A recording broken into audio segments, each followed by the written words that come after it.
So we're hearing that Donald Trump wants to fill out his cabinet, and he's got a couple picks. He wants to put Elon Musk and Vivek Ramaswamy as co-chairs of the Department of Governmental Efficiency, Doge.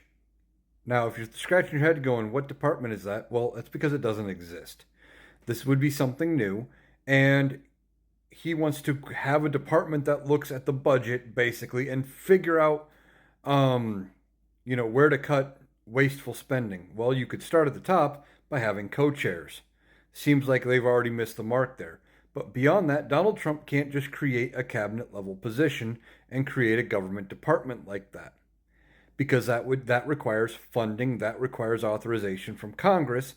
Congress would have to pass something allowing the money from the Treasury to be spent to do this. And they would have to be very specific as to what their roles are, etc., based on Supreme Court decisions. Otherwise, the courts can decide what those roles are and how specific it can be, thanks to the Supreme Court overruling the Chevron doctrine. So he wants to create this office, and they want to look at wasteful government spending. They want to cut a bunch of money out of it. Elon Musk had previously said he would cut $2 trillion from the federal budget. Well, you cut $2 trillion a year out of the budget, that is going to tank the economy, much like a lot of Donald Trump's other plans. They are going to hurt the economy. And they would be cutting not from the defense budget or any of the budgets that have money to spend, but I'm guessing NASA would get cut even more. Food stamps, Social Security, Medicare, Medicaid, any so-called entitlement programs would be cut because, you don't need that assistance. We're going to cut out the wasteful spending.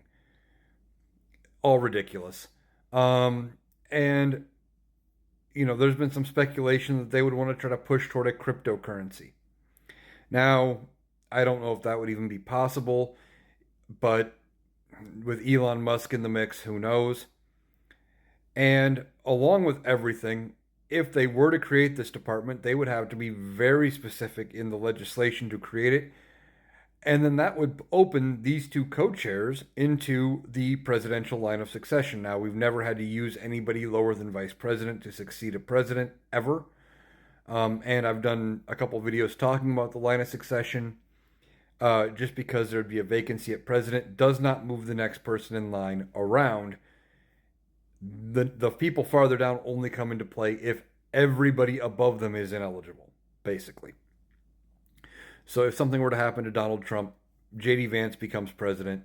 He selects his own vice president, and Congress approves, and things move on. But this new office, if it gets approved, if Congress does anything, will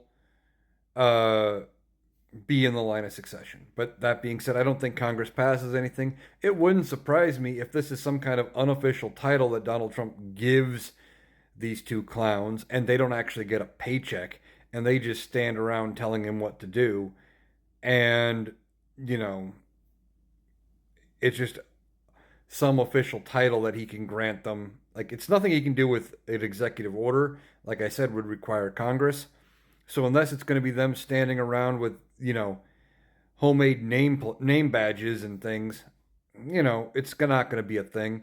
It's just more ridiculousness coming from this joke of an administration, and leads me back to something I've talked about several times. Makes me wonder, when he's making these decisions, did he really want to win in the first place?